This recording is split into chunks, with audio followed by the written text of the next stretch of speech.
పాకిస్తాన్ ఇస్లామాబాద్ వేదికగా జరుగుతున్న ఇరాన్కి అమెరికాకి ఈ శాంతి చర్చలు విఫలమయ్యాయి అనేది క్లియర్గా అర్థమైంది. దీని గురించి స్వయంగా అమెరికాకి సంబంధించిన ఉప అధ్యక్షుడు జేడి వాన్సే మీడియా ముందుకు వచ్చి చెప్పాడు. అలాగే ఇరాన్కి సంబంధించిన నాయకులు, అలాగే ఇరాన్కి సంబంధించిన టెహరాన్ టైమ్స్, అలాగే కొన్ని వార్తా పత్రికలు కూడా మొదటి రోజు చర్చలు విఫలమయ్యాయి. దాదాపు 14 గంటల పాటు ఈ చర్చల్లో వారు పాల్గొన్నారు. కానీ ఇటు ఇరాన్ పెట్టిన కండిషన్స్, అటు అమెరికా పెట్టిన కండిషన్స్ ఒకరికొకరు ఒప్పుకోకపోవడం వల్ల ఈ చర్చలు విఫలమయ్యాయంటూ కూడా ఈరోజు అలాంటి న్యూస్ అయితే బయటకు వచ్చింది. అయితే దీనిపైన నార్త్ కొరియా అధ్యక్షుడు కిమ్ రియాక్ట్ అయ్యారు. నేను ముందే చెప్పాను, ఈ చర్చలు వద్దురా బాబు, ఆ ట్రంప్ని లేపేద్దాం, నాతో కలిసి రండి, వస్తారా చస్తారా అంటే ఇండైరెక్ట్గా ఇరాన్కి చెప్తున్నాడు, మీరు చర్చలకు పోతే ఖచ్చితంగా చేస్తారు, నాతో వస్తే మీరు బ్రతికే ఉంటారు. ఎందుకంటే కిమ్ మొదటి నుంచి కూడా యుఎస్ పైన పూర్తి వ్యతిరేకతనే ఉన్నాడు. దీనికి రీజన్ ఏంటంటే నార్త్ కొరియా పక్కన ఉన్న సౌత్ కొరియాలో యుఎస్కి సంబంధించిన మిలిటరీ బేసెస్ని నిర్మించింది. అలాగే రీసెంట్గా యుఎస్ మిలిటరీ అక్కడ డ్రిల్స్ చేస్తుంది కలిసి, సౌత్ కొరియా అలాగే నార్త్ కొరియా డ్రిల్స్ చేస్తుంది, అలాగే క్షిపుల్ని కూడా ప్రయోగిస్తుంది. దీంతో నార్త్ కొరియా కిమ్ రీసెంట్గా జపాన్కి సౌత్ కొరియాకి మధ్యలో ఒక షిప్ని దాడి చేశాడు. అంటే ఒక ప్రయోగం లాంటిది చేసి వాళ్ళని భయపెట్టే ప్రయత్నం చేశాడు. సో దీనిపైన వెంటనే జపాన్ అలాగే సౌత్ కొరియా కూడా రియాక్ట్ అయ్యారు. ఒకవేళ యుద్ధం అనేది వస్తే మేము సిద్ధంగా ఉన్నామంటూ కూడా వారు చెప్పడం జరిగింది.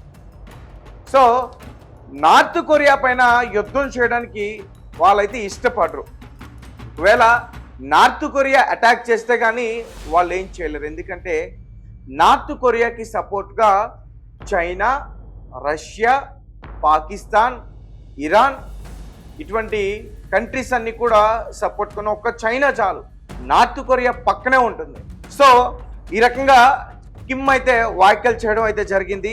సో కిమ్ తక్కువ అంచనా వేయడం చాలా తప్పు. ఎందుకంటే కిమ్ దగ్గర 50 నుంచి 60 వరకు కూడా న్యూక్లియర్ వార్ హెడ్స్ ఉన్నాయి. అలాగే చాలా శక్తివంతమైన హైడ్రోజన్ బాంబు ఉంది. అలాగే యుఎస్ రేంజ్ వరకు కూడా దూసుకెళ్ళగలిగే మిసైల్స్ ఉన్నాయి. ముఖ్యంగా హువాసాంగ్ 15, 17, 18, 19 అండ్ రీసెంట్గా హువాసాంగ్ 20 కూడా తీసుకొచ్చారు. ఇది చాలా పవర్ఫుల్ మిసైల్ ఇది. అలాగే IRBM మిసైల్స్ కూడా ఉన్నాయి. ఒక రకంగా చెప్పాలంటే హువాసాంగ్ 12 ఇంటర్మీడియట్ రేంజ్ మిసైల్స్, అలాగే కొన్ని cluster bombs, electric magnetic weapons కూడా ఉన్నాయి. అలాగే 550 వరకు ఎయిర్ క్రాఫ్ట్స్ ఉన్నాయి, 290 వరకు హెలికాప్టర్స్ ఉన్నాయి, 70 వరకు సబ్మెరైన్స్ ఉన్నాయి, 400 వరకు యుద్ధ నౌకలు ఉన్నాయి. ఇవన్నీ కూడా నేను ఎందుకు చెప్తున్నానంటే నార్త్ కొరియా అమెరికాతో యుద్ధం కోరుకుంటుంది. ఎస్, ఎందుకంటే ఇరాన్ ఇన్ని సంవత్సరాలు ఏదైతే శాంక్షన్స్ని ఎదుర్కొంటుందో, నార్త్ కొరియా కూడా కొన్నేళ్ల నుంచి అటువంటి శాంక్షన్స్ని ఎదుర్కొంటుంది. కంట్రీని డెవలప్ చేసుకోలేకపోయింది. ఇరాన్ కూడా అదే పరిస్థితి. కొన్ని ఆంక్షలు విధించడం వల్ల చాలా చాలా ఇబ్బందికరమైన పరిస్థితుల్ని ఎదుర్కొని కేవలం ఆయుధాల్లో మాత్రమే డెవలప్ అయ్యారు, కానీ టెక్నాలజీలో మాత్రం వారు అభివృద్ధి చెందలేకపోయారు. దీంతో ఒక కక్ష అయితే ఉంది. దానికి తోడు రీసెంట్గా సౌత్ కొరియాలో యుఎస్ మిలిటరీ అలాగే సౌత్ కొరియా మిలిటరీ చేస్తున్న ఈ డ్రిల్స్, సో దాంతో ఒక భయం ఉంది నార్త్ కొరియాకి. ఎప్పటికైనా వీళ్ళు అటాక్ చేయడానికి ప్లాన్ చేస్తున్నారు. ఇప్పుడు ఇజ్రాయెల్, అమెరికా ఇరాన్ పైన ఏ రకంగా అటాక్ చేసాయో అదే రకంగా ఇక్కడ కూడా అటాక్ చేయొచ్చు అంటూ కూడా ఒక భయం అయితే వాళ్ళు ఉంది. కాబట్టి వాళ్ళు ముందుగానే ఈ అమెరికా ఈస్ట్ వరకు రాకుండా, ఈస్ట్ ఆసియా వరకు రాకుండా దాని సంగతి వెస్ట్ ఆసియాలోనే చూడాలి అంటూ కూడా ఒక ప్లాన్తో ఇప్పుడు చర్చలకు నేను కూడా వస్తా. ఎందుకంటే రష్యా, చైనా కూడా ఈ చర్చల్లో ఇన్వాల్వ్ అయ్యే అవకాశం ఉంది. ఎందుకంటే ఈ అమెరికా, ఇరాన్ మధ్య శాంతి ఒప్పందాలు సరిగ్గా కుదరట్లేదు. దీంతో చైనా అలాగే రష్యా కూడా పాకిస్తాన్కి రానున్నాయి అనే వార్త కూడా వచ్చింది. అయితే వెంటనే కిమ్ కూడా నేను కూడా వస్తా చర్చలకు. ఒకవేళ కిమ్ లాంటోడు చర్చలకు వస్తే చాలా చాలా ఘోరాలు జరుగుతాయి. తిక్కరగైతే చర్చలు జరుగుతున్న టైంలోనే ఒక హువాసాంగ్ 13 or 19 ఒక తీసుకెళ్ళి యుఎస్ పైన వేసేస్తాడు. అంత శక్తివంతమైన మిసైల్స్ వారి దగ్గర ఉన్నాయి. కేవలం అంటే ఇప్పుడు ఐఆర్బిఎం ఈ ఇంటర్మీడియట్ రేంజ్ మిసైల్స్ ఏవైతే ఉన్నాయో న్యూక్లియర్ వెపాన్ని కూడా తీసుకెళ్ళగలే సామర్థ్యం ఉంది. మల్టిపుల్ న్యూక్లియర్ వెపాన్స్ని కూడా తీసుకెళ్లే సామర్థ్యం కలిగి ఉంది. అంటే ఒకేసారి 2 న్యూక్లియర్ వెపాన్స్ని తీసుకెళ్లే సామర్థ్యం ఉంది. నార్త్ కొరియా నుంచి అమెరికాకి సుమారు 15,000 కిలోమీటర్లు ఉంటుంది. అంత దూరం వరకు కూడా దూసుకెళ్ళగలే ఆ మిసైల్స్ నార్త్ కొరియా దగ్గర ఉంది. అందుకనే వాళ్ళకంత దాన్ని ఏమంటారు, పొగరు అనొచ్చు, లేదంటే ధైర్యం అనవచ్చు. సో ఏదేమైనప్పటికీ శాంతి చర్చలు అయితే మొదటి రోజు విఫలమయ్యాయి. జేడీ వాన్స్ కూడా మేము ఇరాన్కి చుక్కలు చూపిస్తూ ఉంటున్నాడు. అలాగే నా అధ్యక్షుడు ట్రంప్ మేము ఇరాన్కి దాడి చేస్తాం, ఆల్రెడీ కొన్ని యుద్ధ నౌకలను అక్కడికి పంపిస్తున్నాం అంటూ కూడా వారు ఈ రకంగా వ్యాఖ్యలు చేయడం అయితే జరిగింది. దీనికి వెంటనే ఇరాన్కి సంబంధించిన ఐఆర్జేసీ కూడా రియాక్ట్ అవుతూ సరే రండి, ఆ వచ్చిన షిప్లు వెనక్కి తిరిగి ఎలా వెళ్తాయో మేము కూడా చూస్తాం, మేము ఊరికనే చెప్పట్లేదు, మేము సీ మైన్స్ పెట్టాం ఈ పర్షియన్ గల్ఫ్లో, మా పర్మిషన్ లేకుండా షిప్స్ వచ్చినా లేదంటే ఈ వాణిజ్యానికి సంబంధించిన ఇతర దేశాలకు సంబంధించిన షిప్స్ అక్కడి నుంచి వెళ్ళడానికి ట్రై చేసినా అవి పేలుస్తాం అంటూ కూడా హెచ్చరించారు. సో దీంతో ట్రంప్కి అసలు ఏం చేయాలో అర్థం కావట్లా. ఏ రకంగా చూసినా ఇరాన్దే పైచేవుగా ఉంది మిడిల్ ఈస్ట్ కంట్రీస్లో. ఇజ్రాయెల్ అమెరికా ఆ దేశాలపైన అటాక్ చేస్తుంటే, ఇరాన్ పైన అటాక్ చేస్తుంటే, ఇరాన్ ఏమో గల్ఫ్ కంట్రీస్ పైన అటాక్ చేస్తున్నాయి. పాపం వారికి అసలు యుద్ధంతో సంబంధమే లేదు, కానీ వారు నష్టపోతున్నారు. అలాగే ఈ హర్మోజ్ జలసంధి, ఈ ప్రపంచ వాణిజ్యానికి సంబంధించిన ఈ హర్మోజ్ని క్లోజ్ చేసి ప్రపంచ దేశాల మధ్య ప్రెజర్ తీసుకొస్తున్నారు. ప్రపంచ స్థాయిలో ప్రెజర్ని తీసుకొచ్చారు.